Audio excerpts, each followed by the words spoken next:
in touch with God than he really was. Hidden behind his professed faith in the boy was a desire to kill the boy at all costs.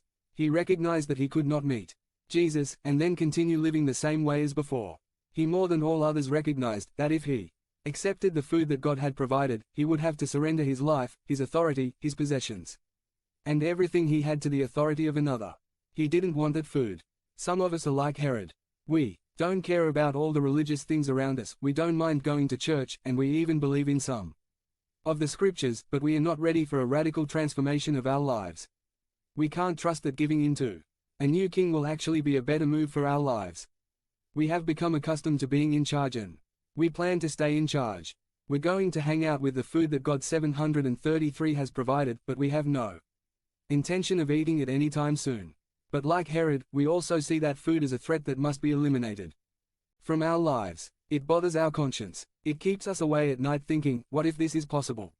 What if God really exists? What if I have to answer for my sins? When Herod's plan to quietly get rid of Jesus fails, he shows his true colors. He orders that all males 2 years old and younger be killed to ensure that he eliminates God's food once and for all. He wanted to destroy the story of the Christ child by killing the child himself. He failed in his attempt. He could never get closer to Jesus than he was at the time he first heard the news. The distance from Jerusalem to Bethlehem was only 5.2 miles. But as far as Herod getting closer to Jesus, it might as well have been 5.2 billion miles. His lives never crossed again in this life. Herod died while Jesus was in Egypt with Mary and Joseph. How close are you to Jesus in your desire to give him everything you have? If he doesn't make up the distance, it doesn't matter if he was a mile away or a million miles away. He is giving back the bread of life that God is trying to serve him. Finally, the magicians or wise men of the East appeared. Not much is known about these men. We don't know how many of them there were. We assume there were 3 because we know they brought 3 gifts. They were certainly not kings. We know that they paid the highest price to come and see Jesus. They covered the greatest distance, almost 1,000 miles. Their goal was to come and worship the child. We know that they paid attention to what God was doing in the heavens. How they knew that the star indicated the birth of the King of the Jews we do not know. These wise men could have been Jews who remained in Persia after the Babylonian exile ended. If they were, they would have had the Old Testament scriptures to study and know the coming Messiah.